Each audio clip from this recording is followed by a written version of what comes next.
Okay, I would like to call to order the Village of Lansing Planning Board meeting for Monday, June 28th, to order at 7:01 PM. Jim is online tonight, but he is a voting member this evening. I thought you had a question. No, sorry.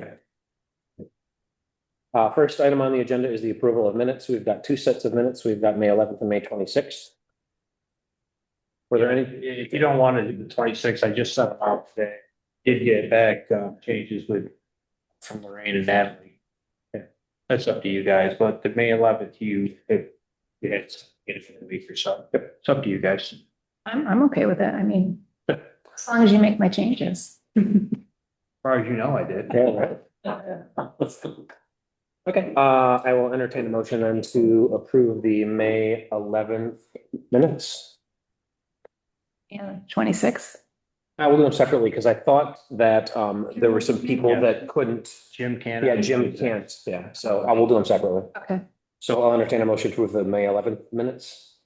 Motion to approve. Motion by Lorraine. Second by Kevin, all in favor? Aye. And then I will entertain a motion to approve the May 26th minutes as amended. Motion by Motion to Lorraine. approve the May 26 minutes. Second by Soledad. Jim, you're abstaining. Abstaining. Okay, all in favor?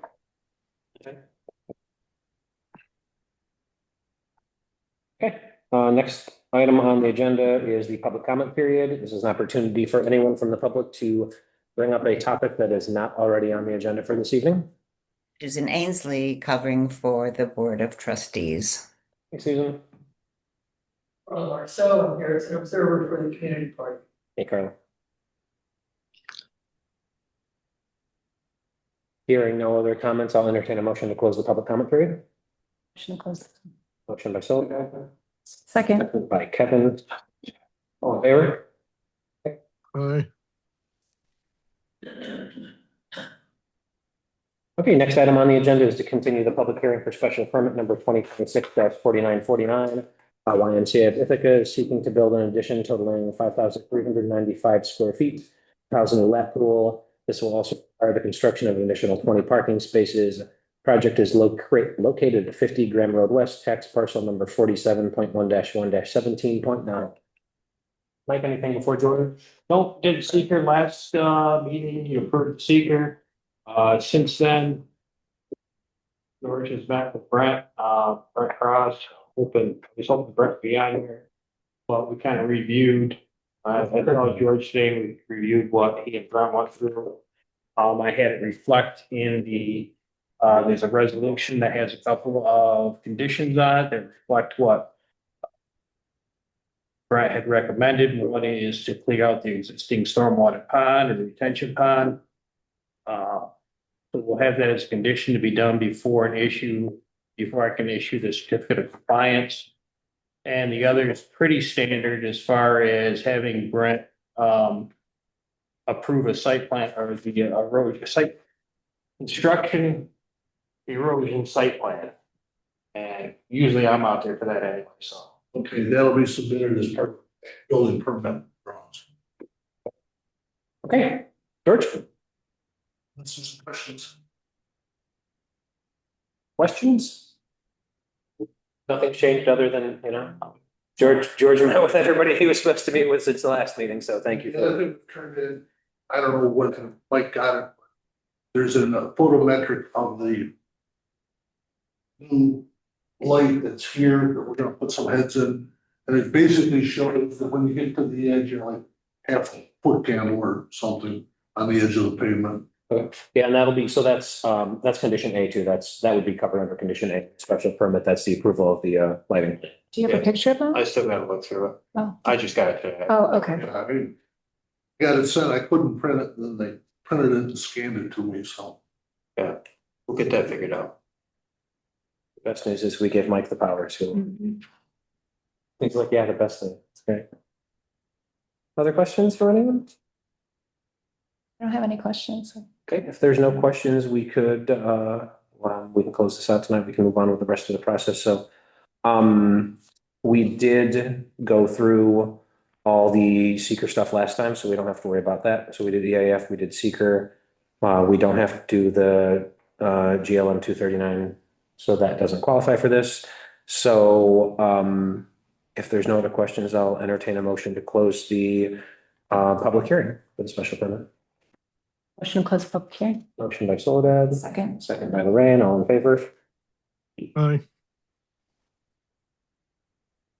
Okay, so before we move on to the special permit, I will read the general conditions. And if you have a question about any of them as I go through them, let me know. So one, it will not be detrimental to or endanger the public health, safety, or general welfare. Two, it will not be injurious to the use and enjoyment of other property in the vicinity or neighborhood. Three, it will not impede the orderly development of the vicinity or neighborhood and is appropriate in appearance and in harmony with the existing or intended character of the vicinity or neighborhood. Four, the street system and off-street parking facilities can handle the expected traffic in a safe and efficient manner. Five, natural surface water drainage ways are not adversely affected. Six, water and sewage or waste disposal facilities are adequate. Seven, the general environmental quality of the proposal in terms of site planning, architectural design, and landscaping is compatible with the character of the neighborhood. Eight, lot area, access, parking, and loading facilities are sufficient for the proposed use. Nine, the requested use or facility conforms in all the respects to the applicable regulations of the district in which it is located. And 10, the applicant has shown that steps will be taken where necessary to meet all performance standards and all other applicable general regulations. I will entertain a motion to say that these requirements have been met. Motion by Lorraine. A motion. Okay. The requirements have been met. Motion by Lorraine. Second by Kevin. All in favor?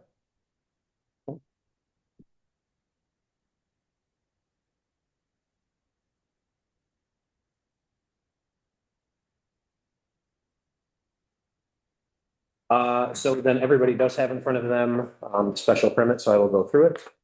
This is the Village of Lansing Planning Board Resolution for Special Permit number 2026-4949 adopted on June 8th, 2026. Whereas this matter involves consideration of special permit number 2026-4949, which I read in the agenda before we closed the public hearing. On May 26, 2026, the Village of Lansing Planning Board, in accordance with Article 8 of the New York State Environmental Conservation Law, seeker, and 6 NYCCR Section 617.5 and Section 123.2 of the Village of Lansing Code, and amended on the environmental review and adopted a resolution for seeker review in connection with special permit number 2026-4949.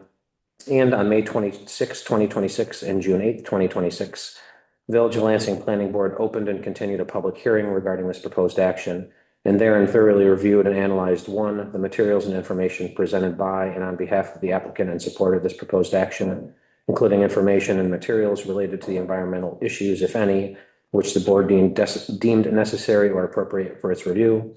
Two, all other information and materials rightfully before the board. And three, all issues raised during the public hearing and or otherwise raised in the course of the board's deliberations. Now, therefore, be it resolved as follows. So we can either grant and approve or deny the special permit. I will entertain a motion to, before we do that, right, there are some special conditions that we added on there. So there's the normal conditions about soil and erosion control, building permits, and all the other required permits. There's a few other ones on here. So there's approval of an exterior lighting plan by the village code officer. That's E. E is the addition of the 12 tree units that we discussed at the previous meeting to meet tree law. And the approval of the landscaping plan prior to the CSC being issued. F is the approval of the site erosion plan by the village engineer before the building permits issued. And G is cleaning the existing stormwater pond facility to the satisfaction of the village engineer before the CFC is issued. Any other special conditions that we want to add or that you want Mike to clarify?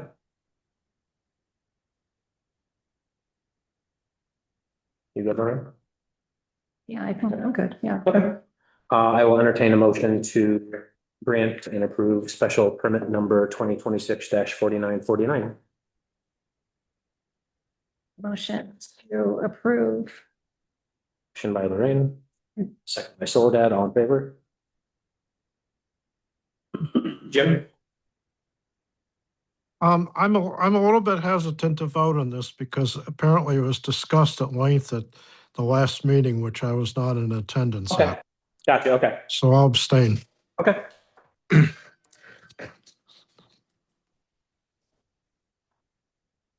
Okay, so the motion carries. There you go, George.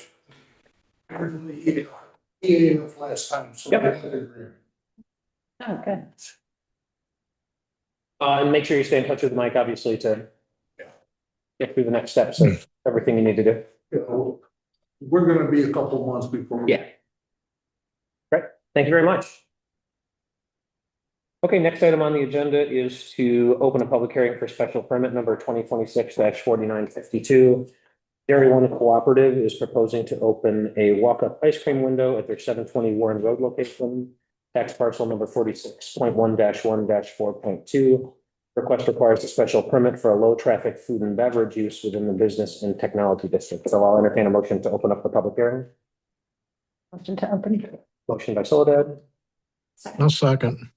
second by Jim. All in favor? Aye. This is Jim Monroe. And I've been, he's been very patient. He waited until, we were able to put some more uses within the district that, Dairy One happens to be, located in. A couple items, Jim has provided us a short EAF. I have already sent in to the county the GML 239 because it sits right on a county road. It's already been sent in. In the project, being special permit is, you have to consider the sidewalk and tree law. So other than that, Jim knows a lot more about it than I do, so, and I think it's fun. Jim, go ahead. Thank you so much. I appreciate the opportunity to be here tonight. Again, Jim Monroe, and I'm here with Avery Arslan, who's our CFO. And just to give you a little bit of background on Dairy One Cooperative, we're a data and services cooperative primarily for the dairy industry, hence the name. But we're a little bit more than that because we do the diets for all of the animal kingdom animals for Disney. We do diets for all kinds of major aquariums around the country as well. 1 out of every 3 dairy farms milk is tested right here in Ithaca in the country. So some neat things there. We've been in business 77 years, and in that time, because of some of the data and the services provided, less than half the number of cows today in the US produce more than twice the amount of milk. So if you think about it from a sustainability aspect, it's less acreage, it's less water required, and it's less enteric emissions contributing to greenhouse gas. So that's kind of our purpose. And we are a 501c5 farmer-owned, not-for-profit business. Ice cream is something that everybody enjoys, and we thought we could leverage that for a few reasons. Number one, we'd like to educate more people in the community as to what Dairy One actually does and more broadly what the dairy industry does. Secondly, we'd like to showcase New York producers. So all the ice cream that we have right now from vendors and suppliers is produced in New York, with the exception of the Maple Creamy, which comes out of Vermont. And then thirdly, if this does take off and succeed, we look at it as an opportunity to potentially contribute back to the cause, say New York Farm Net, which is for the mental health of our farmers across the country, or perhaps a local food bank. I'll entertain any questions at this point. I have a whole list. Okay, we're not talking about hours. Hours, flavors, yeah, no. I think this is great, and it's in my neighborhood, so I'd probably be your best customer. All right, let's see. So I do have a couple questions, though. First, I was curious, is this just going to be a seasonal, your ice cream window, would it just be seasonal or? Okay. And then have you thought about hours? And the reason I'm asking, I see on the environmental assessment form, you mentioned coffee products. So I didn't know if you're gonna have like a barista in there making coffee for people coming through. I didn't know how that fit in with ice cream. Right, so coffee products and ice cream definitely a match made in heaven. But I wouldn't see us being open early in the morning. It'd probably be 11 noonish before we'd open. Okay. But coffee is not just for breakfast anymore. That's true. That's very true. So one of my questions, have you thought about, you have a lot of renters in your neighborhood. And a lot of people walk on a daily basis. I don't know if you're aware of this, but there's a lot of people that walk the neighborhood and they walk Warren Road. And I think a lot of people will be walking to your window. Have you thought about that with the traffic coming in and people walking in? You've got Northwoods on one side and then behind you is East Point, and then behind East Point is the whole Lansing Heights of Lansing neighborhood. And I can see people coming up from Janivar Drive to get ice cream. I mean, I walk Walmax all the time. So we have thought about that, and our plan is there is one ingress route for vehicles, two egress routes.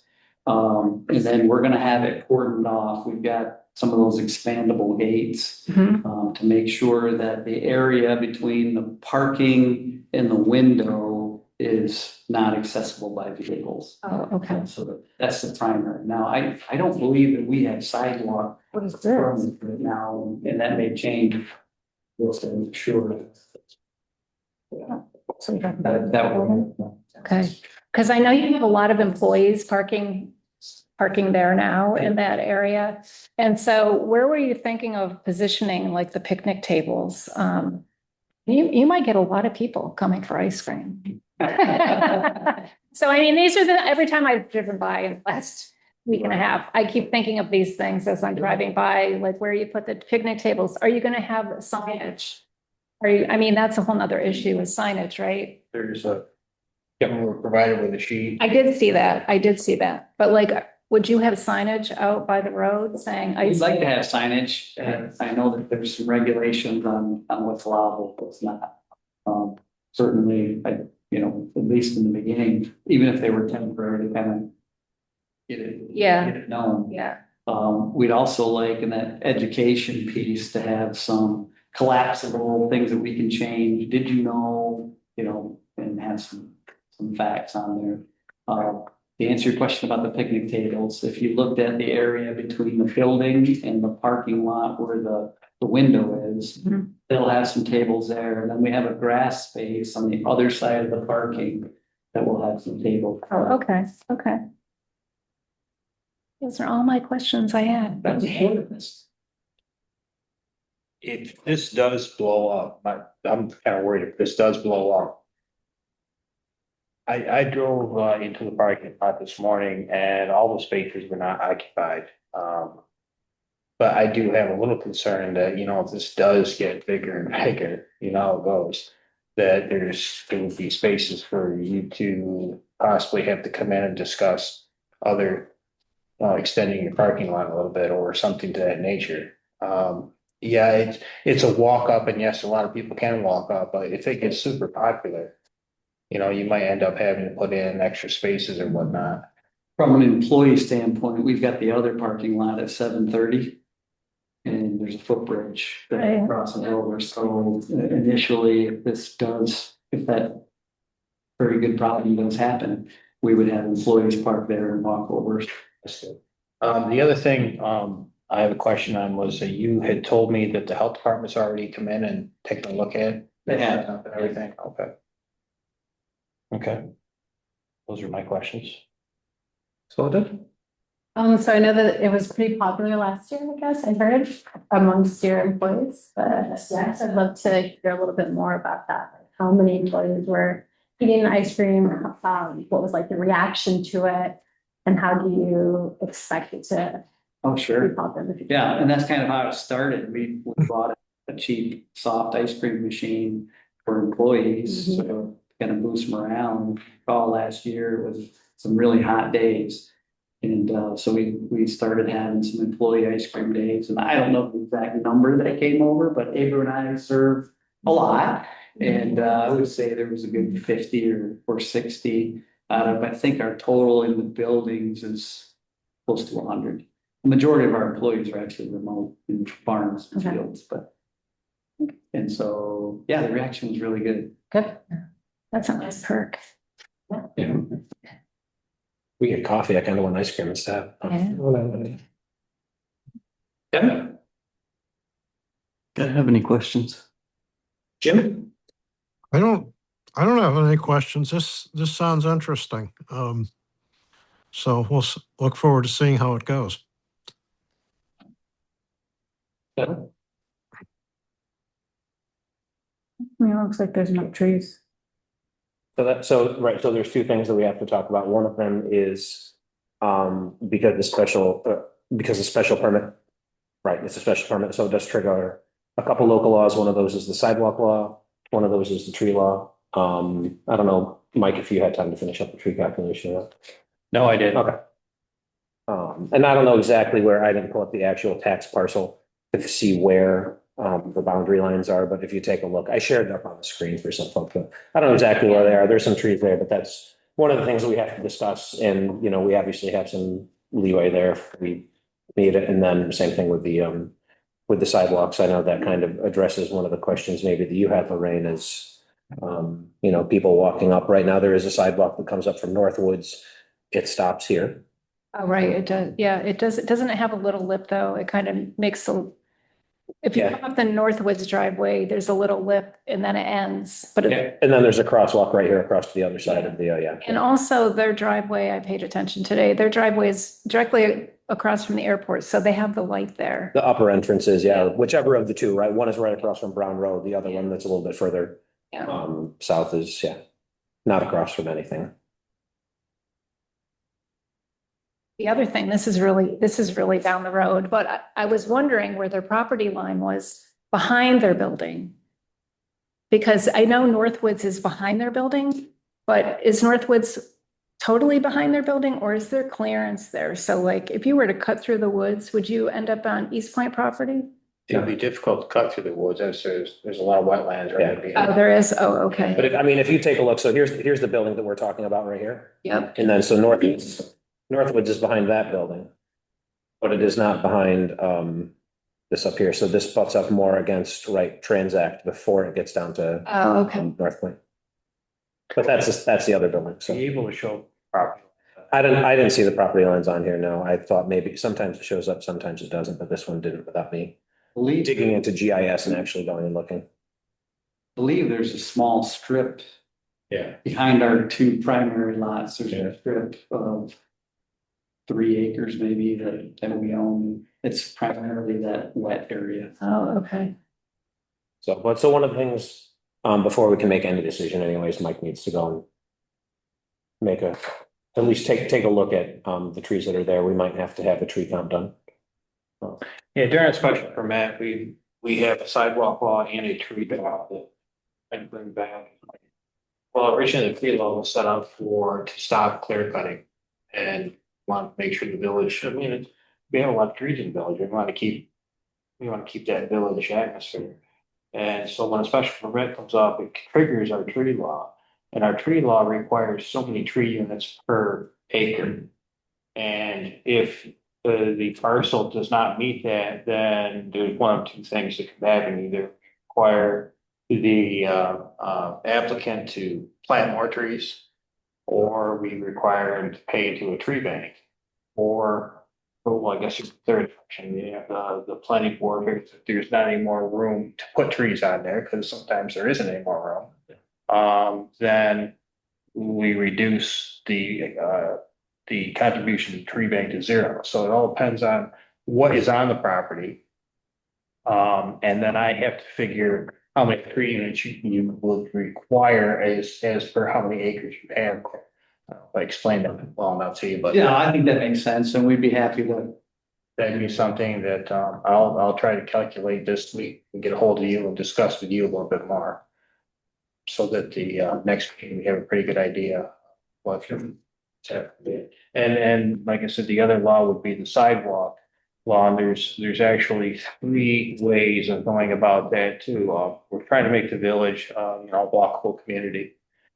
And in some cases, well, in most cases with with a special permit, you're either required to put a sidewalk on the front of your property, or the planning board waives that, or they require you to put in an escrow or something for a sidewalk somewhere. But it doesn't, we take each case individually and take a look at it.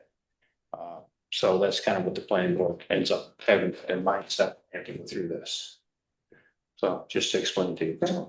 And so, we won't make a decision, obviously, can't make a decision about the law.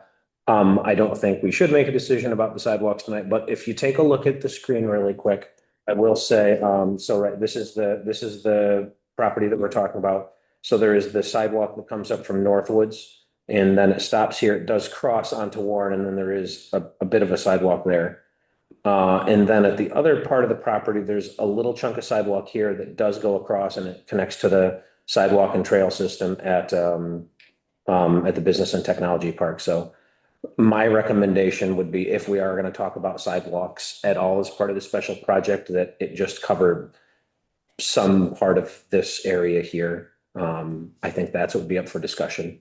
So that would just be my opinion. As we talk about the neighborhood being a little bit more walkable, and, if this does take off, and like Mike said, there are some different options available to the planning board for that. And if you have thoughts too, you're welcome to share them with us. I think those are agreeable. If it was allowable, we could even continue that walking path like it is in the business tech park across the front, and eventually connect to the walkway that goes between 7:20 and 7:30. Yep. And so that's this, just in case you're not familiar, this is the area that he was talking about, right? There's the pedestrian bridge over the kind of wetlands there that connects up to the other parking lot.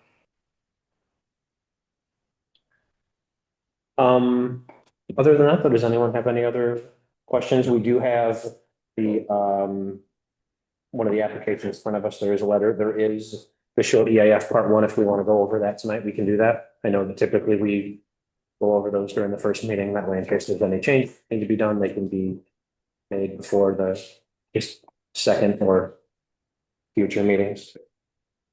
Are folks okay with going over that? Yeah. Okay. We don't have to go over this. I don't think you looked at this one. No. that's Okay. Okay. Just, over the short, Yeah. so if there's any changes, we'll let you know how we feel, because we request you fill this out, but it's basically the board's opinion. A seeker is basically the board's opinion. So that's why I'd like to have them review it. If you have any changes, send them back to you, change it, pick up a new word, sign and get it to us, and it's all set. Okay, very good. Okay, so I think everyone has a copy in front of them. Jim, you've got a copy, right? Yeah, I have a second computer screen open, so I can look at the PDFs. Okay, perfect. So we'll go over the questions. I'm going to skip all of the, name and location information, other than the location is in there and it is correct. Sometimes it hasn't been. So 1, does the proposed action only involve the legislative adoption of a plan, local law, ordinance, administrative rule, or regulation? Yes. It should be no. That should be no. Yeah. Yep. We'll take notes and, Yeah, I'll send. We'll get them off to you. Yeah. When I get this, I'll send you what that changes I need, and okay, just so you can update it and you can send Mike a copy back. Does the proposed action require a permit, approval, or funding from any other government agency? Yes. No. That should be no. Total acreage, 5 acres, physically disturbed 0 acres, and total acreage of the project and any contiguous properties owned 10 acres. So that includes both. Okay. Check all land uses that occur on or adjoining or near the proposed action. We've got commercial and residential. Now there's people over there.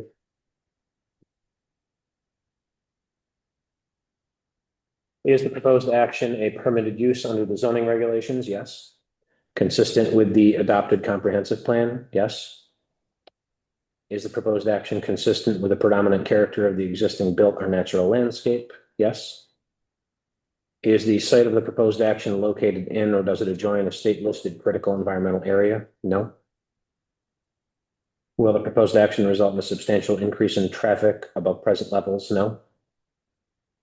Are public transportation services available at or near the site of the proposed action? Yes. Where is the closest bus stop or? I'm right at the corner of Bomax and Warren. So it is right up there. I got you. Okay. And there's also, and then there's also right at Northwoods. Okay. Oh, but that's right. There is one right there. Yeah. Okay. Are any pedestrian accommodations or bicycle routes available on or near the site of the proposed action? Yes. Does the proposed action meet or exceed the state energy code requirements? No. Should that be That should be yes, Yes. otherwise, Yeah. going no there, then you have to kind of under, yeah, tell why it isn't. I mean, it says either meets or exceeds, yeah. exceeds, And it it meets doesn't it. meet it. So yes to that. Will the proposed action connect to an existing public-private water supply? Yes. Will the proposed action connect to existing wastewater utilities? Yes. Does the project site contain or is it substantially contiguous to a building, archaeological site, a district which is listed on the National or State Register of Historic Places, or that has been determined by the Commissioner of the New York State Office of Parks, Recreation, and Historic Preservation to be eligible for listing on the State Register of Historic Places? No. Is the project site or any portion of it located in or adjacent to an area designated as sensitive for archaeological sites on the State Historic Preservation Office Archaeological Site Inventory? No.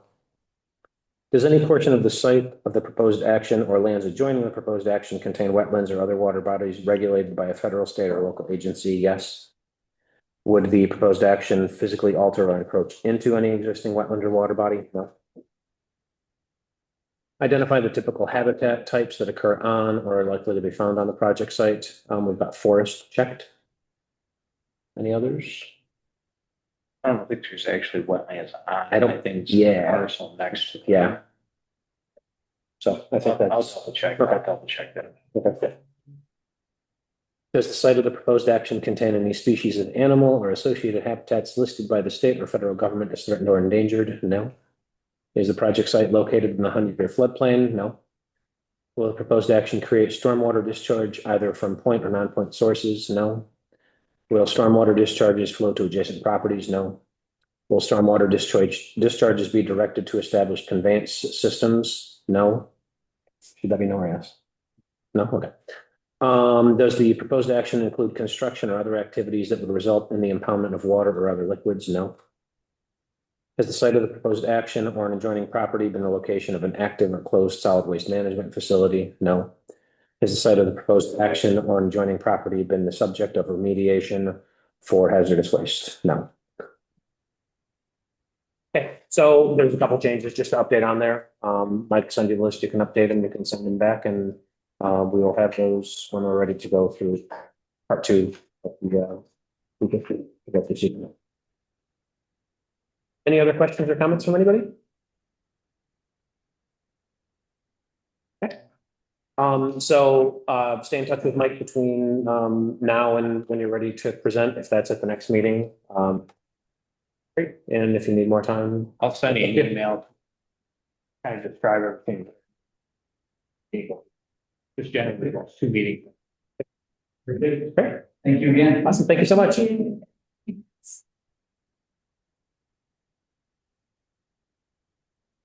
Okay, next item on the agenda is battery energy storage system presentation by Kaylee Firth from Sole Source Power. Kaylee, when you're ready, I do have the presentation up on my computer. I will share it and you can say next slide and I'll hit the button. Perfect, that's awesome. Yeah, this is for note to in case of any questions I can answer, so I can write it down. But awesome. Well, and I might also walk up to the screen sometimes and point if that's okay, or maybe for the Zoom. I'll move the mouse around wherever you're pointing. Fantastic, fantastic. All right, well, like Mike said, my name is Kaylee. I work with Sole Source Power. Thank you guys so much for letting me come today. I'm going to do, so the presentation's in a couple of parts. First, I'm going to start kind of generally what is best, battery energy storage systems. Then I'm going to talk a little bit about a specific proposal we actually have for the village, and then talk a little about general permitting regulations in New York and potentially what the village could do. And then lastly, questions. But also, if I take a pause, which I try to do because I can speak fast sometimes, feel free to shoot questions at me as we go, and we can kind of do it like that. Awesome. So next slide. So first, who is Sole Source Power? So that's a little picture of us at one of our solar projects in the Adirondack Park, actually. Sole Source is a roughly 25-person development company We're based out of Troy, New York. We do solar and battery energy storage development in New York, Illinois, and Maryland, but I'm primarily only a New York developer. I lived in the city for the last 3 years, but I actually went to school in Ithaca, so I'm very familiar with this area and have friends and family around here. And yeah, basically just committed to, being a partner with the community. That's kind of one of our team mottos. Next slide. Awesome. Thank you. You're ready. Battery energy storage specifically, we've done solar for a really long time, but our team also has a cumulative experience in battery energy storage as well. So this slide just quickly summarizes over 100 projects, almost 500 megawatts total, which then converts to roughly 1,700 megawatt hours. And just to break that down a little bit, there are some big battery projects that can be 100 megawatts. We're talking about that community size, which is roughly 5 to 10 megawatts per project. So just kind of how that translates across the board. And our team as a whole, we have a lot of people who've worked across the country in different projects. Awesome. Next slide. Also, so what is VES?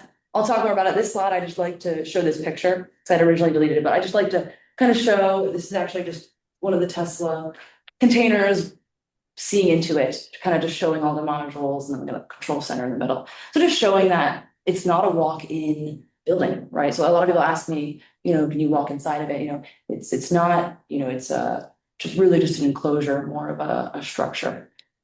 Awesome. Next slide. So continuing on what is VES, these projects, at least the one we would be proposing in what kind of retail VES does and the purpose in New York State right now, is these projects will charge when demand is low. So it's going to connect to the local distribution grid, the local power lines that are feeding the village, and then also the town of Lansing. And those are 13 2-kilovolt lines. They're the power lines with the the big wooden poles, not the big transmission lines. That's a pretty distinct difference.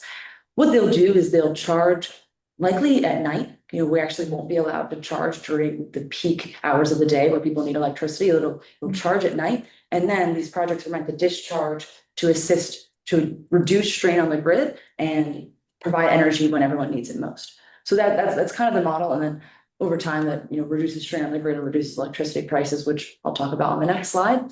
But I know it's a bit difficult maybe to see, but I just wanted to insert this screenshot because sometimes I think it's helpful to show where the power lines are in town. I can even provide, this is publicly available data on the hosting map or NYSEG's hosting map. They actually show where all your power lines are.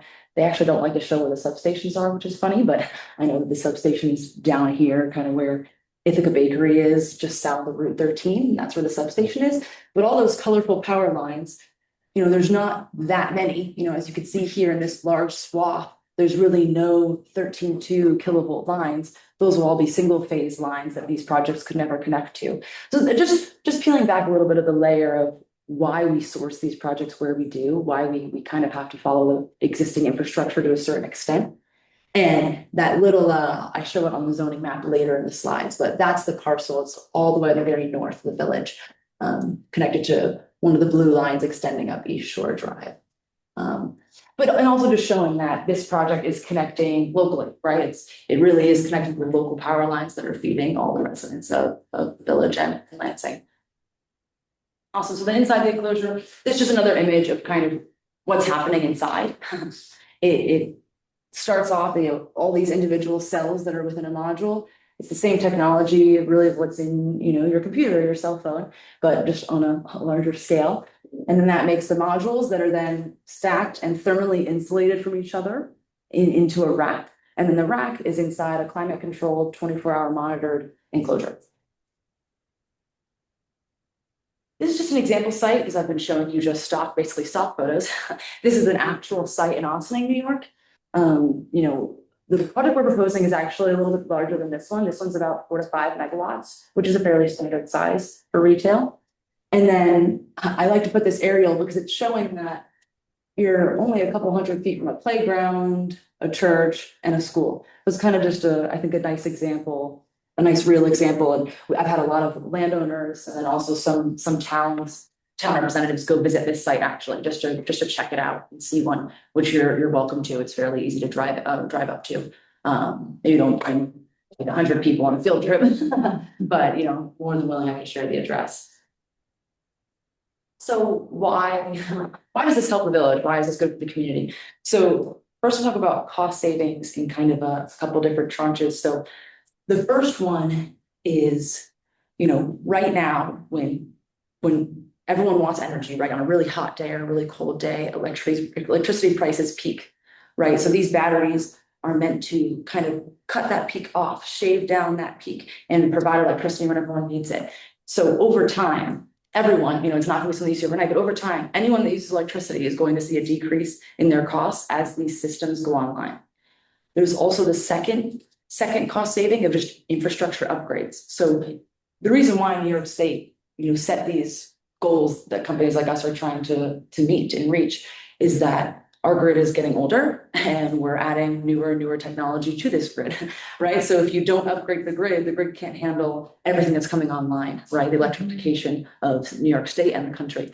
So in order to problem solve for that, these battery storage systems are kind of one semi-solution to help reduce the strain on the grid and basically make the grid more sustainable. So all in conclusion, instead of having to in 10 years, upgrade the grid significantly and everyone kind of has to pay for that, these systems can help avoid that outcome.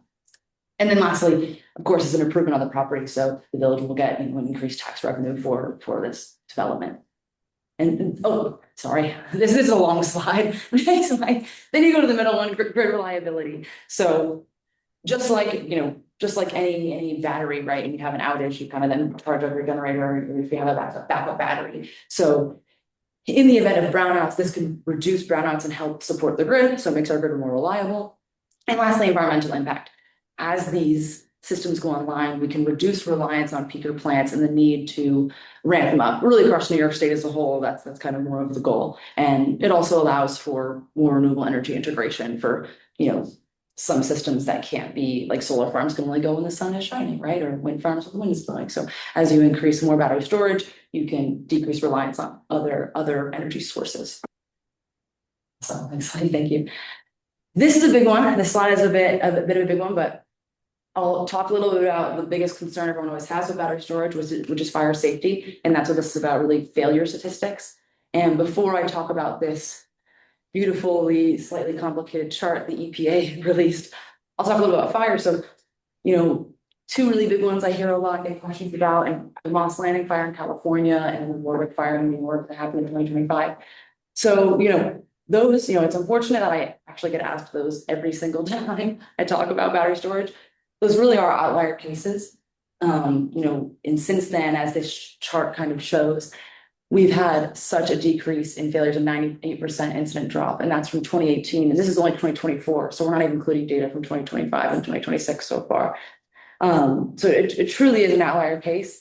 And what this chart is showing is the blue graphs, the bar graphs, are just the incidences. So showing roughly that it's staying the same. We're not having a huge uptake. Whereas deployment, installation of systems is this exponential graph in the back. So you're seeing that we have exponentially increased how much the deployment of these systems, and we haven't seen an increase. Why haven't we seen an increase in incidents? Well, that's because we've had a significant increase in technology and the designs have improved. You've already seen, Tesla alone has already gone through, I think, 3 or 4 iterations of their battery design. And then also compliance requirements. So in 2026, which I'll talk about in the next slide, the fire code in New York was updated again, right? So we have to meet already newer, more stringent reviews and compliance certifications for any system we put online. We can go to the next slide and I'll talk a little more about that. So best permitting in New York State. So these kind of 3, I love these, clearly, these 3 different aspects. Regardless of any law the municipality has, we must be compliant with all of this, no matter what, to even do a project in New York. So first and foremost, we have to be fire code compliant to the updated standards I just talked about. There was a working group that worked on this code for, working with NYSERDA, fire departments, and New York City Fire Department that worked on this code update. There also needs to be an independent peer review. This is fairly new, actually, where a third party independent of our selection, NYSERDA actually selects it. They need to review all of our documents and our application to confirm that it's up to snuff and it's up to compliance. And they also need to inspect the site before it goes online. So once it's built, they need to go and a third party, not selected by us, needs to go and inspect the site. So it's kind of just a really amazing, another eye on it. You already have our eyes on it, their eyes on it, utilities eyes on it, your eyes on it, of course. And then lastly, UL certifications. Of course, I just listed all of the equipment UL certifications that must be met with any equipment that's used for the project. Now here's the next layer. So just another emphasis on fire safety. It's something that, although, as I stated earlier, very rare and unlikely, something that we want to prepare for and not, shy away from. We want to make sure we have a plan in place in case there was an emergency, right? So these are some companies, third party that we partner with for these projects. So ESRG, Fire Risk Alliance, and Camelot. What they do is they will design for us a site-specific emergency response plan that they will also train the local fire department on every year, of course, covered by us. And then if there is an emergency, these companies we partner with have to come to the event. They have to come to the site. So they have to be dispatched within 15 minutes and on site in less than 4 hours if there was an emergency. So these are experts. These are best fire safety experts, right? We're not expecting every municipality to have a fire safety, battery energy storage, fire safety expert on the crew, right? That's not reasonable. So that's why we need to provide this extra support if there was anything that were to happen. Now that I've kind of gone through a very general overview of battery energy storage systems, here's the site we would like to propose. And I'm very zoomed in. We're going to zoom out a couple of slides to the whole village again and then zoom into the parcel. But I'm kind of zoomed in on just the site plan right now, the draft site plan.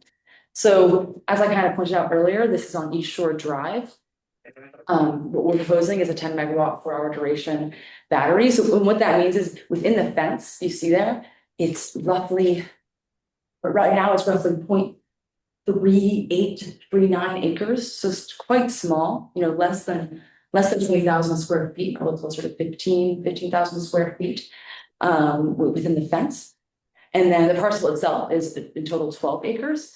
And just to kind of put it in perspective, if these batteries were kind of fully discharging, they can power roughly 1,500 homes per an average day, right? So that's kind of the capacity in which they can go, but they're not always going to be max outputting, right? They're really going to be online as the demand is needed. They're not always going to be running 24/7. They can't also. Also, next slide, I think. Awesome. So zooming out here, this is it's funny, it's also right there. Lovely. I forgot to be also right there. I just put a little star. We're really at the very northernmost of the farm and craft combining district. So just to kind of show where we are in the village for everyone. And then on the next slide, I zoom out and you can see the whole parcel. And I'm sorry, I should have brought my little printouts, but I was just in a rush to get here and didn't stop at FedEx. And also please feel free to share this with everybody. This is so you guys can also have it on your personal laptops. But this is a parcel. If no one's familiar, this is the Tompkins County Fish and Game Club. This is their shooting range. So I'll actually start with that. I've kind of outlined in a little blue dotted line really where the gun range is. And no worries, everyone, they're shooting in the opposite direction of where we're proposing the facility. So they shoot this way, and we're over 200 feet away from, well, we're over 300 feet away from any of the activities, and they're also going the other direction. Another thing I wanted to just point out are some of the wetlands. We got a wetland delineation done for the site, and we have no wetland impacts right now. To the south, there's a stream right here that we're pointing out that we're looking north of, and then to the north, there's a pretty significant wetland with a pond that we're kind of staying away from as well. On this site, we showed just 50-foot setbacks from all property boundaries for the entire system. I also wanted to point out, I'm sure you've seen there's quite a few solar facilities in this general region. Sometimes there's a really long pole lineup. I'm not sure if anyone's kind of seen those 6-pole lineups. What we proposed here is actually pad mounting the majority of the equipment near the site. And then NYSEG requires you have to at least have 1 pole with any new installation like this. So we're proposing there's a pole, just 1 additional pole on each side of the road before it goes just directly onto the power lines. So I thought that was a pretty neat thing we were able to kind of work out with NICEAG. And then we also have a fire code compliant 20-foot wide access road to get to the projects. Ask you a question, Ryan. Yes. Is that, that access road, is that the existing road to Fishing? Yes. Okay. It is, but what they've actually, that's a really good question, actually, because if you zoom in, you could see the road layer, like obviously this is on AutoCAD or something. It is wider, we've made it wider, it's not that wide existing, so it would be significantly improved. Okay. There's actually quite a few also potholes in the topography a little. And we can zoom in on the actual property later if people have, when she's done the presentation, if people have questions, we can go up to that piece of property and Google Maps. Okay, and good. zoom in on it, yeah. I'm trying to get an idea exactly where it is, and I'm a little confused where it is. Going on Burdick Hill, It's across from. go down Burdick Hill, take a right, and it's, Oh, it's up the road. oh, so it's past Vertigo. Oh. It's on the east shore past. It's very close to the town. Yeah, Oh, okay, okay. I just wanted to, I was trying to envision Cuba Heights Road where it comes out, right? way up there, It's yeah. past- It is, Natalie's right. It's very close to the But not as- town line. But not as far as Autumn Ridge, right? It's across. It's past Autumn Ridge. Oh, it's past Autumn Ridge. Yeah. Yeah, we'll zoom, we'll go up there when she's done. Yeah. Awesome, yeah, great. And another, I didn't bring it today, but I can for, any first application, do some line of sights from the road. What's really nice is the existing vegetation, we plan on obviously keeping all of that, and also just the topography of the site. It kind of slopes up, so really there should be no visual impact from the road. And we're also over 400 feet from really any residence to the very edge of the fence there. So, or any buildings off the parcel. So of course we'll zoom around behind later and we could look, but. Awesome, yeah, that's really nice. And then lastly, permitting, of course, is up to the village on how they like to proceed. I was just doing some research on the code, and it does seem like through a special permit, you guys were talking about special permits earlier, I was listening in. There are definitions for utility transmission, storage, and plants. Potentially permit this project via a special permit through there where the planning board would have discretion over kind of approval in the zone and, making sure we're compliant with the standards you see fit for special permit. And I think that might be it for me. Yeah, questions. And also my information's here. So I also, please feel free everyone to take this down, and if there's any follow-up questions or anything that we don't cover today, I think my number's not on there, but my email's on there, and we can have that. I forgot my business card at home, which is why I'm saying that. So does this feed back to the substation, and the substation could be built wherever it needs to? Yes. All right, is NICEAG allow you to use the lines, their existing lines to feed back to the substation, or do you have to run your own line? No, we have to use their existing lines. So we don't actually. It's actually a great question because regulations, there's a lot of policy around this and a lot of discussion around this. We actually aren't allowed to do any construction activities on their lines. If any upgrades are required for this installation, they have to do all of it, and they just send us a bill essentially for that work. We do have to do the MV, the underground MV run. That's all of our construction activity. And then up onto that pole I was talking about, we need to have one customer-owned pole, which is by customer-owned, it really more means customer constructed. And then it feeds onto their pole. And then from then on, it's all their infrastructure that if upgrades are required, we have to pay for all of that. And then, it's for the utility from there. Okay, my other question was back on the chart where you showed the safety increase. There was many best systems being built, the safety increased, there wasn't as many incidents that. Yeah. Was that generally because the batteries themselves are becoming more stable or improving, or is it because you have your suppression systems or education has gotten better with how to handle the fire? It's probably, not on how to handle the fire, it's actually just incidents occurring at all, right? So that was about incidents, that was also globally. So taking that into account, that's a global statistic done, the EPA kind of published that, took in that data and published that information. I'm kind of just taking the EPA. I think it's a little bit of all of that though, a little bit of equipment's getting better and, also regulations, just regulations on what needs to be met before a project is installed, all the approvals that need to be met. And honestly, we learned a lot too from, the 2016 to 2020, that period of time, a lot was learned with some of those fire events. Really the one in California, but. I recommend to the board when we do look at this, that we have something in our law that involves incorporating how the Lansing Fire Department would handle it. Yes, we have to have fire access road, that's obvious, but have something that's approved by the fire chief. And we did something similar for the two best systems that we have here. Yes. Now, so yeah, we would want to carry that. So we got to keep That that in practice mind when forward. we're making up this law. I did share the map on the screen. We can go over that so folks are know. So here's Burdick Hill. There's East Shore, there's Autumn Ridge, because you mentioned that. Black Chin, everybody's aware of. If you know where the Beacon Event Center is, there you go. And this is what we're talking about right here. So this is the actual, in case you're not familiar with it, this is the area right here where they would actually be installing it off the access road. And then way up here is where the actual shooting is done. And like Haley said, the shooting actually goes, I'm just going to say to the right of the screen for everybody's reference. So they're not anywhere near that area there or shooting at it. And this is the existing road that is also accurately full of potholes on the way into. What's the name of that road? It's a private drive. It doesn't have it's a private drive. There's no road name for I it. had no idea there was like a fishing game gun place. Yeah. Oh, yeah. Oh, I didn't hear the guns all, right. yeah, I hear the shooting. I had no idea. I don't mind it, but it's just drawing. So I'm really curious about the relationship with NYSEG, especially, I'm sure you know, right? Everybody knows the high rates that they're charging, and it's getting worse and worse. So how does that work? So if, say I was a resident that lived in this area and you put this battery energy storage unit in there, how does that affect the residents that are living in that area? Like how can that decrease their electricity bills? How does it work? Right, and that's exactly it. Over time would decrease the electricity bills. Like it can only help. And that's also honestly why projects like this are being proposed in areas like this. But first to answer your question, relationship with NYSEG, it's not, I wouldn't call it a partnership. NYSEG is required to work with us, but by law, it's called the SIR.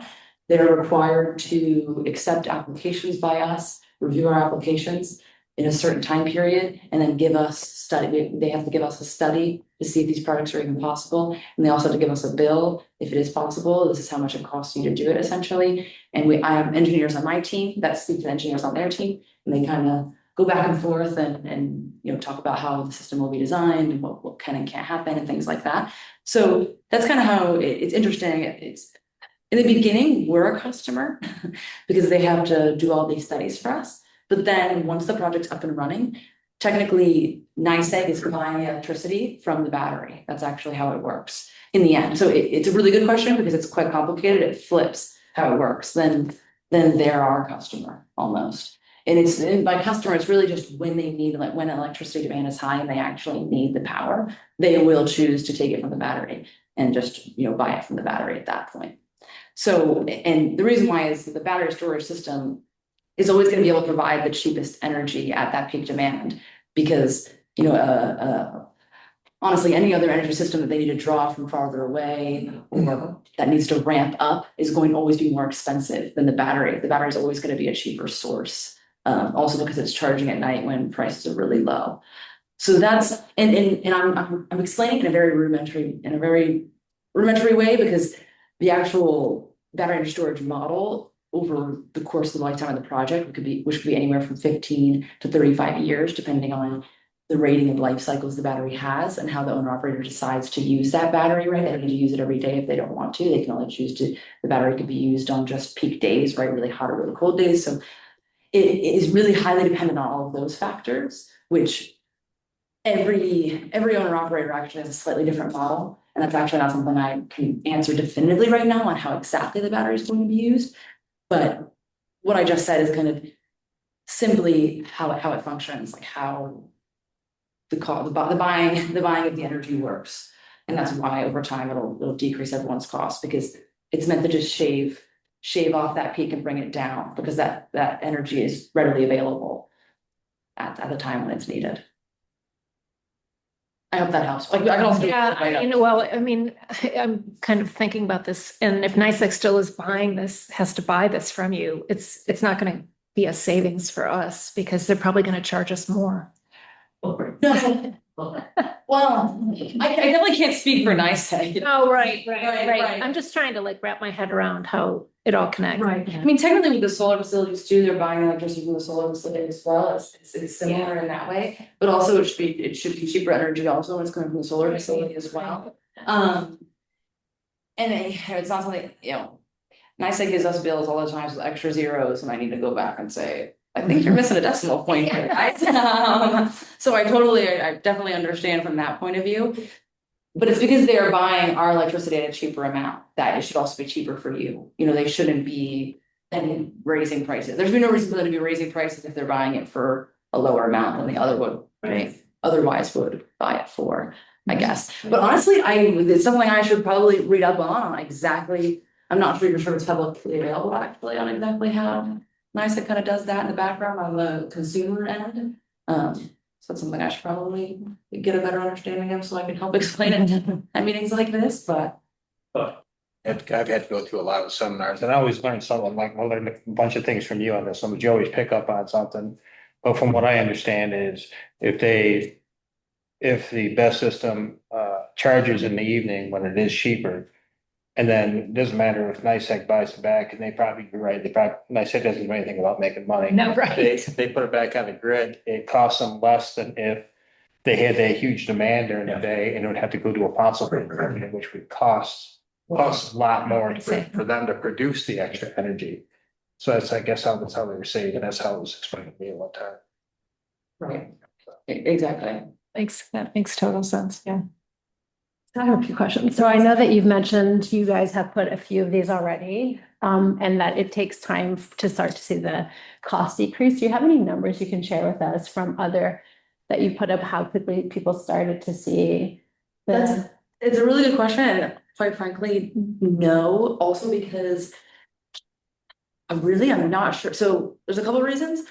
We right now don't own any of those facilities, and also I think that is sometimes seen as potentially proprietary information. It's also because it's NICEAG's information. So when NICEAG is buying the electricity, we might know that number, but the cost that consumers are paying, that's actually quite difficult for us to gather that on like your daily bills. Sometimes actually I ask them to send me their bills so I can get an idea of where it's at, but it's not as easy to find that publicly. But I could definitely ask the team. I'm sure there's a study out there, right? I'm sure we have something we can provide to give at least an estimate. I'm sure we can even estimate it, right, based on, okay, electricity prices right now, based on the battery, we expect it to be this much lower. So then what would it be for residents? I could definitely look that up. And it's a great question. So I'm gonna write it down.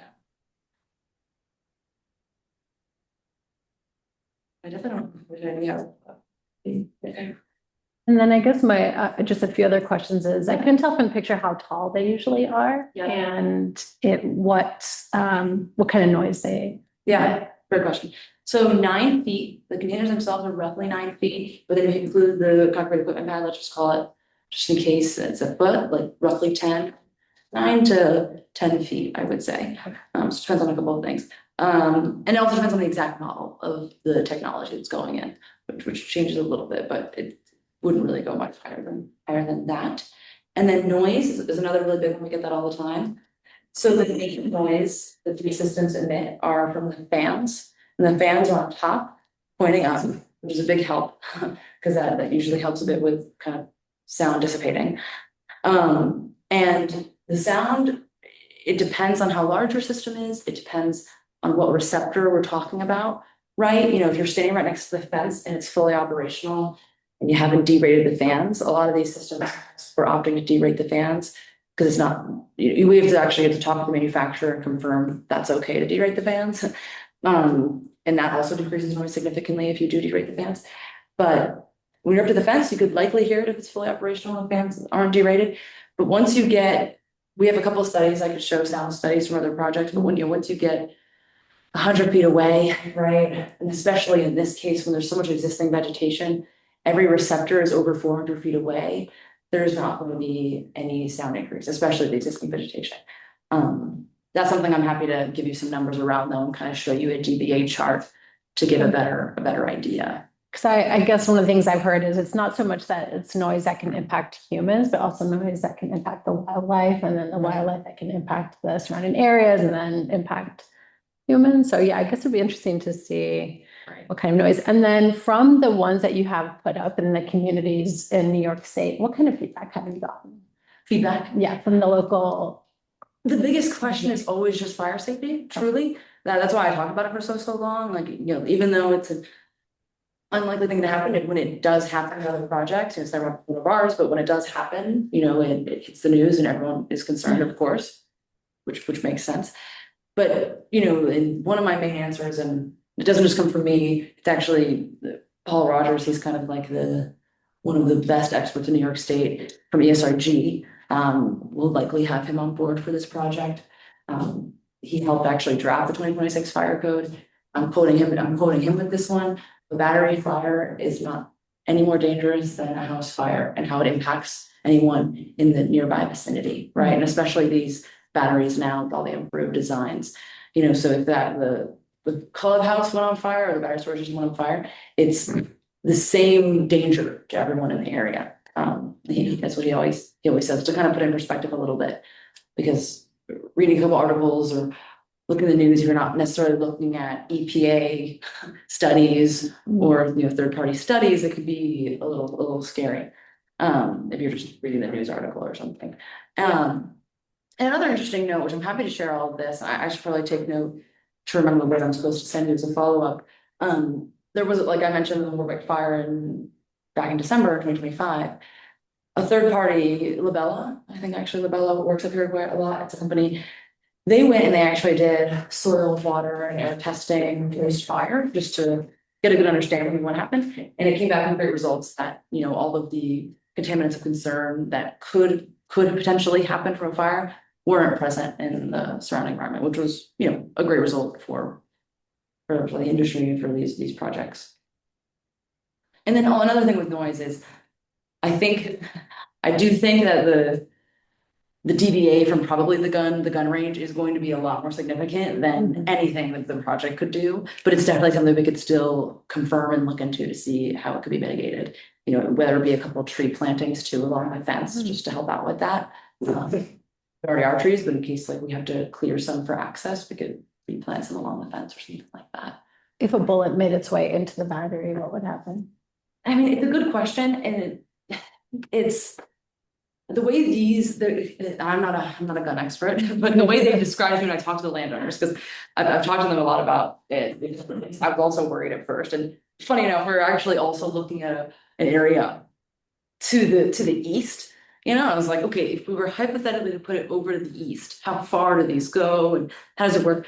So when they shoot, it sprays. It's kind of a spray bullet. So truly, if they were shooting from there in that direction, it would likely just shot fall and spray, nothing would happen. Unless you were really right up to it and shot at it, which I think that's always a risk, I guess. In New York, something like that happening. Yeah, so the pellets, so they shoot trap and skeet there, and it's all shot pellets. Once you get a not very far distance, the pellets will just fall. That's why you don't really have to be too concerned with, not that there's really much on the other way here. It's all farmland. If somehow something magically ricocheted back and hit that, it would be like against a steel container that all these things are housed in. I doubt that you would even be able to see a mark on it. I guess, it makes us, but how do we educate the community who would rightfully be afraid of something happening? It's not so much that but as That sounds like a great job for the developer. Yeah, it does. Yeah. I get a draft to sit down. I'm not the most tech savvy, but sure we could do some sort of simulation where the distance, what happens to the bullets over the distance and what would happen. And it's funny, you're saying that, but financiers will have the same question. So any financier on this project is going to ask us the same thing. So we likely need to prepare something for that anyway. So it is a good question. So I'll definitely take note of that. So I'm curious, how did you pick the spot? Why that spot out of all the spots? I love this question. It's a great one. So first and foremost, the map I showed earlier with the power lines. So you need to be along those power lines, and not just 13.2 power lines, 13.2 power lines that have capacity. So not every power line, depending on what's interconnected to a power line, so even though you see a grid map, they're not all necessarily connected to each other. It's the substation and then it's a map of, let's just say 10 different runs of power line. I don't know, it actually might be close to 10, it might be a little less. But 10 individual ID'd power lines with different numbers associated with them running throughout the village. Let's just say out of those 10, for one reason or another, because of their equipment rating, because of how old they are, because of what they're currently connected to, some of them are not viable to host a project at all. It just on that one high demand day that the power line might get overloaded or something like that, where safety factors reached on one day a year, so the utility does not allow projects to interconnect to those power lines. So you need to have a power line that is available, so to speak. So that's one, and that already limits you to probably less than half of parcels, probably even less than a quarter of available parcels. Then you need to have a parcel that's big enough and buildable enough, right? That has enough relatively flat land that, isn't smack dab in the middle of a residential development, right? That, doesn't have wetlands all over it, that doesn't have an active farming operation all over it, right? So it's kind of to zoom in and looking at all the parcels, see where it could go. You have to have landowner interest. That's, of course, one of the biggies. A landowner that wants to host this project and wants to have this on their property. You also need to be in a good zone, of course, and that comes down to more of a permitting level. But truly, we thought this was a great parcel because, already with kind of a slightly loud, gun range operation. I wouldn't. It's the farm and craft mining district, but with a slightly kind of commercial we just thought it was a good place to put this, right? It's already loud. There's already something happening on that parcel. Potential, you're not gonna come in and build a residential development on this property after kind of what it's been through with lead being shot in the other direction all over the ground. It's not a very super busy parcel. I know you said you're not familiar with it. It's not like you're getting hundreds of people there at any given time. It's really only a couple nights a week that it's an active shooting range, and there's not a lot of people there. Close to the soccer, right? The soccer where The rink? Yeah, the rink. It's before that. The rink Yeah. is all enclosed Yeah, too. yeah. No, they play outside of the rink, soccer. Fields there? Huh? Oh, there are fields. There are Ton of soccer. there are outside. Yes, there are outside fields there. Yeah, a lot. I mean, it's nowhere near. Yeah. There's a lot over there too. I'm curious how close it is to. It's kind of far. Yeah, I was gonna say it's not close. Yeah. And, the list honestly goes on, species concerns, we work with Nat Heritage, US Fish and Wildlife, we work with State Historic Preservation Office, here, just say Native American burial ground. Done, and also real estate, right? There's power lines running underground, big easements, you can't do a project that has a lot of kind of title, real estate concerns or things happening on it as well. So those are the fields behind the rink. So there's the rink. There's that kind of access way to get back to the fields back behind it. And then this project is still down here. The ways then. Yeah. It's nice that they kind of have a nice vegetative barrier. So. Have you ever had to decommission a project? So no, because of the lifespan, no, but decommissioning has always been a big question too, so it's a great question. We always, put a decommissioning bond in with the permitting municipality, so that just in case, right, the company were to not exist in 35 years or something like that, or something were to happen, or I don't know, this won't happen here, but if someone were to just walk away, that the project can be decommissioned. But it is the responsibility of the owner operator to do so, not the landowner. Other questions?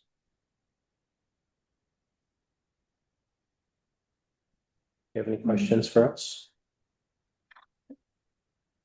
So I guess any feedback too, any like really just thoughts are good, or in an application, if there's something specific you want to see, which bringing, already taking some notes, you know, of some things maybe you want to see.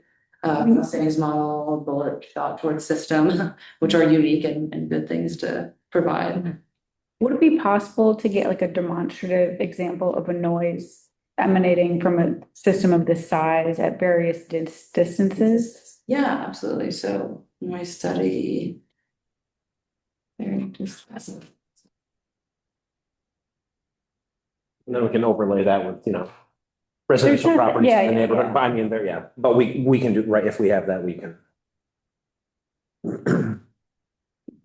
These people on Sun Path are Yeah. gonna be pretty They're the close. closest, well, yeah, they're the closest.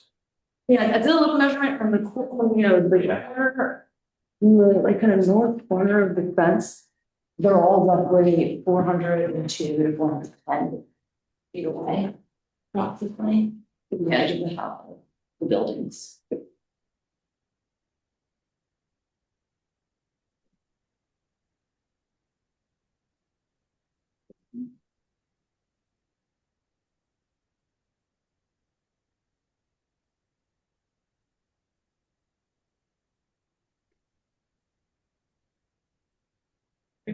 Is that? Where's the beacon? Like activity happen on their site, like right here, That's the actual. but there's an outdoor space. That's out back behind here. And then This what's area, that? yeah, That's, this- so that's That might, pretty close. that maybe about the Yeah. same, give or take, yeah.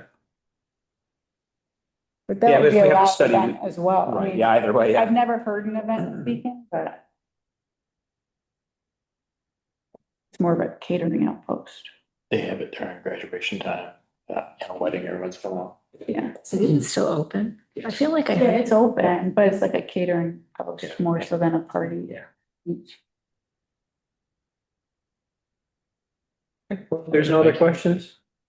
So. it's a lot to think about. Thanks for coming, we appreciate Yeah, it. of course. It's a lot of Thank information. you. And if any questions come up or feedback on the proposal specifically, you know, my email number. It's free to all. Well, you're welcome to stay if you don't want to, Okay, next item on the agenda is to continue the discussion of the village code changes and corrections. So I will give a quick 1-minute update on that. So we were going to discuss it tonight. Some other things came up on the agenda. I sent an email out to everybody, so you should have seen it. We have a 3-week break between this meeting and the next meeting. It's one of those months. So I did start to take Mike's corrections or Mike's kind of additions and thoughts, the ones that we had talked about at previous meetings. I know at the last meeting, Soledad, you said, hey, can we see what this chart looks like with those things on there? So that will be on there hopefully by Wednesday. That gives us then just shy of a little over 2 weeks before the next meeting for people to review it. In the email that I sent out, I did ask Mike to, if there is anything that comes up that wants to get added to the next agenda, let's chat first. So as of right now, all we have is the discussion of the village code changes and corrections, and we have the open public hearing for Dairy One. Those are the only things on there right now. There might be another thing on there, but again, Mike and I will chat before we do anything to make sure that we have time to dedicate hopefully an hour to this. And I will send out more information once I'll resend the link, obviously, to everybody. It's the same link if you have it, just nothing's published there yet. So that will have all the, let's remove this thing, what does it look like if I'm still trying to figure out how I want to put some of the additional uses on there. They'll be on there, there just won't be any districts because we haven't had that discussion yet. And I'd like everyone to kind of think about where they would like those things to be allowed in the district. That's my maybe slightly over 1-minute update. Sorry, I know it's boring. I'm joking. Does anyone have any questions about that? I'm big on that one, trust me. Okay. Next item on the agenda is I'm gonna stop sharing here, is the trustee report. That was me. It was a pretty quick meeting. Ronnie was not there. So Carolyn led the meeting. There was just consideration to authorize a couple of letters of commitment to use 2 NYSERDA grants. They had talked about that before. I think they're just for I don't think they've settled 100% on what to you them for. Some of us, I mean, some of our the plantings. 3 ideas. Yeah, okay. Pollinator and- Pollinator plantings. Yep. Trees. So things that have been discussed before and we talked about here. There was to consider a resolution recognizing the Cayuga Seneca Canal as part of the Cayuga Lake watershed. And then they moved on to general discussion. There wasn't a whole lot. I know Kathleen, talked about skip the step campaign to reduce waste. And that's actually something that's going on around a lot of places too, in the area. And it's really just, well, not entirely, but one of the examples is to try to reduce or eliminate single-use plastics. So that's everything, you know, from a plastic water bottle to, in some cases, garbage bags, things like that. Even they did this a couple years ago too with like and it's not necessarily single-use plastic, but like the bags that they were handing out for the compost, they don't do that anymore because you don't really need that for compost. So, and then Carolyn gave an update on the CAAC meeting, and our first meeting for that is the 18th. So next Thursday is our first meeting for the commercial advisory committee. And then that was it for the trustee meeting. I have the next trustee meeting, obviously, because it's still June. Luckily, everybody will be at the next trustee meeting, so that's our joint meeting next week. So the next planning board meeting, I will not be giving an update on the trustee report because we all have been at the trustee meeting. Other than that, next item on the agenda is other business. Lorraine?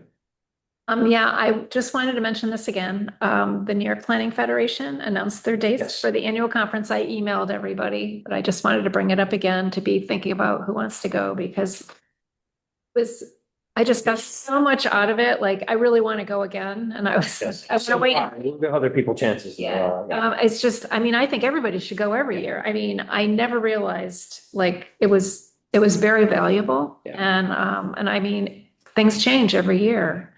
And there were a lot of people. I mean, there were other villages and towns there that had multiple people that came, Yeah. not just two, you know.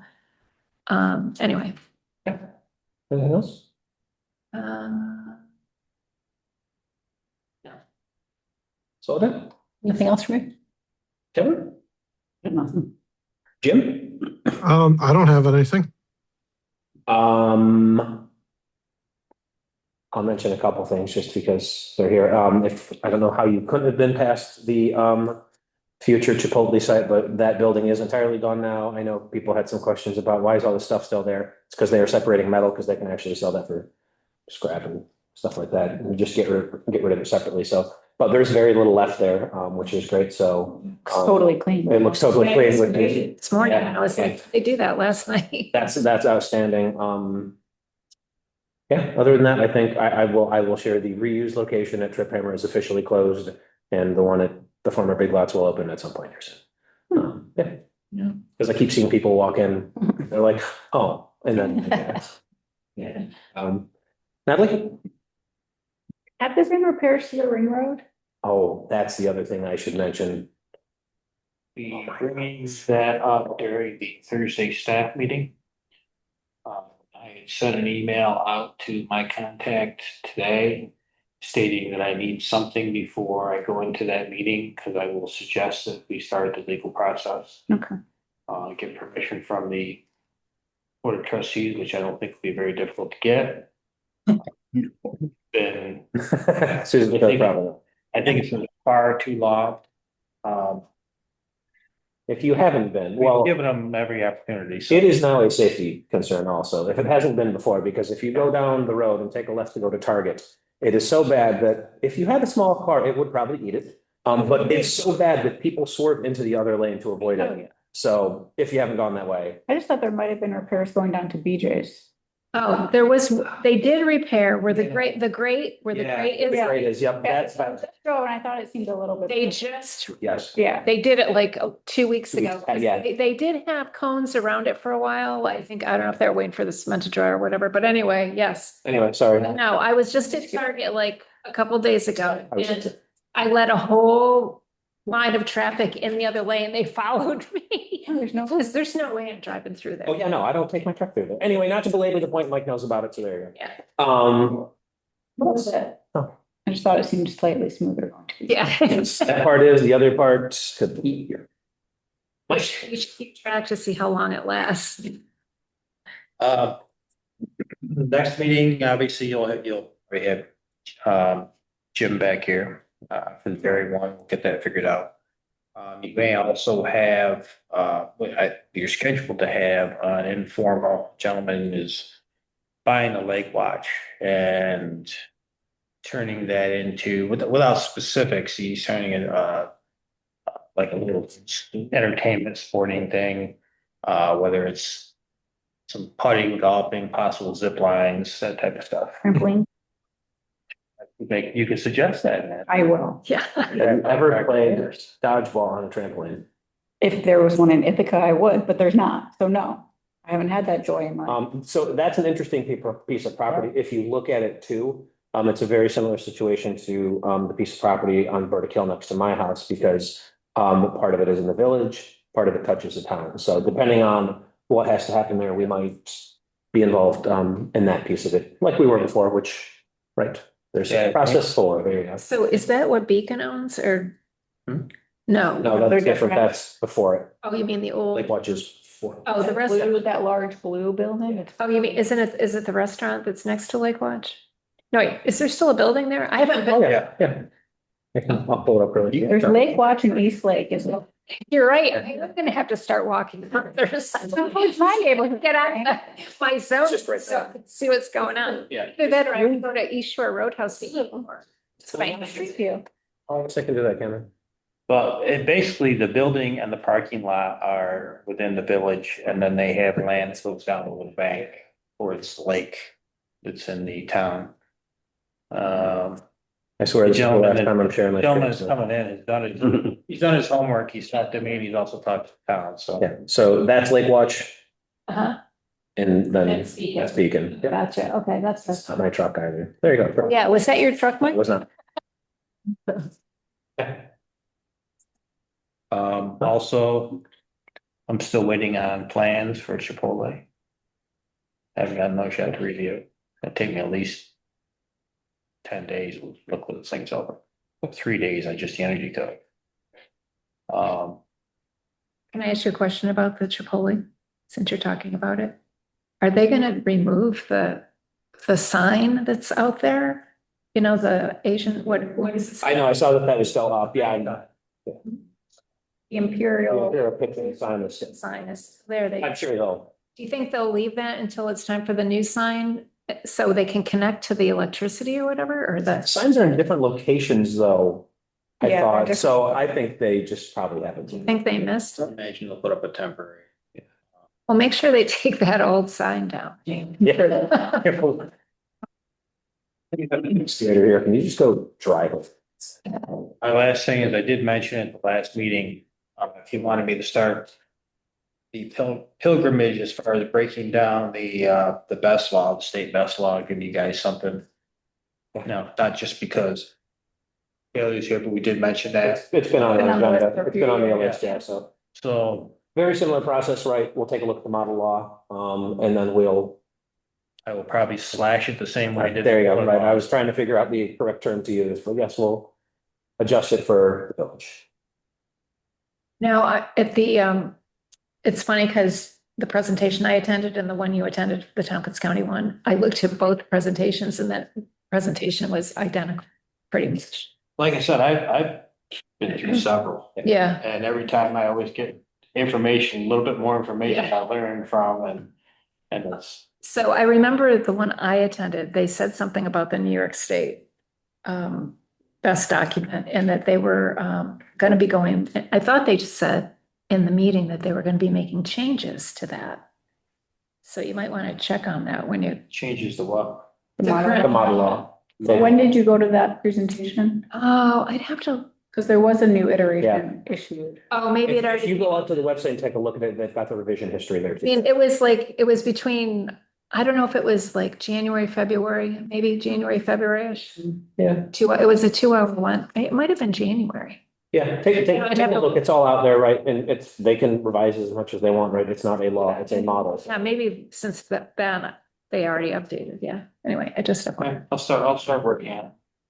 Anything else? Any parting thoughts? Oh, it was 8:30, now it's 8:31. I will entertain a motion to adjourn the planning board meeting at 8:31 PM. Motion by Kevin, Second. Second by Soledad, all in favor? Aye. Thanks very much, Jim. We'll see you next time. Susan, we'll see you next time. Okay, see you next week. See ya.